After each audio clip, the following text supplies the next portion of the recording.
So I'm going to do a quick, easy video of the methodology for setting up an Excel spreadsheet correctly for the homework. So as you can see, this is just a blank spreadsheet.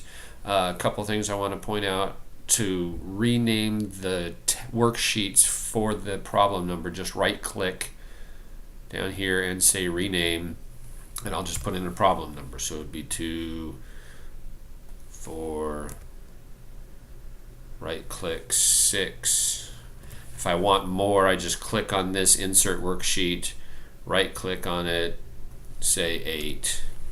So inside the worksheet for this problem, I'm going to typically, I would say something like, problem, or maybe I would say something like data or something like that, and I would have a bunch of data in here, something like that. And then over here I'm going to say solution or solved or whatever. And so for example, I might say average, I might say standard deviation. So then here, for those of you that are not familiar with Excel, again, we make the assumption that you are all familiar with it in this course, but if I was going to use Excel to put in a formula, I always start with putting in equal. So you see up here in the formula bar, I'm going to type equal, and it shows up in the formula bar, and then open parenthesis, average, and then open parenthesis, and then I can do this several ways, but I'm just going to click on the top cell, hold the mouse button down while I drag, and then release. So you can see it used those cell addresses. I could either type a closed parenthesis in there or just hit enter. And then same thing here, equal standard deviation. Now you can see there's at least 2 different ones, although they also support what's the right word, the older versions of it.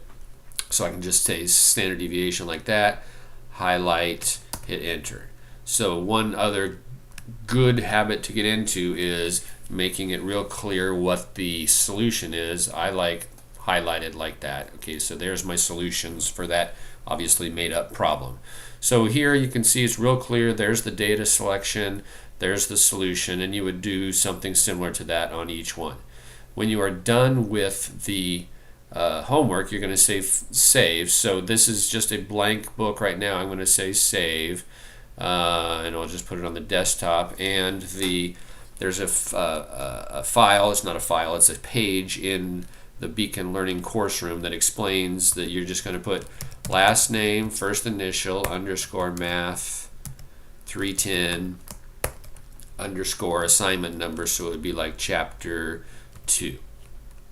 If you were going to do a quiz, you could say quiz 2 or something like that.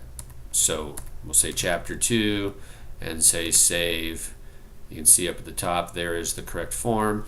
This is the file then that would get uploaded for the assignment into Beacon Learning. If you have any questions, please send an email. Thank you.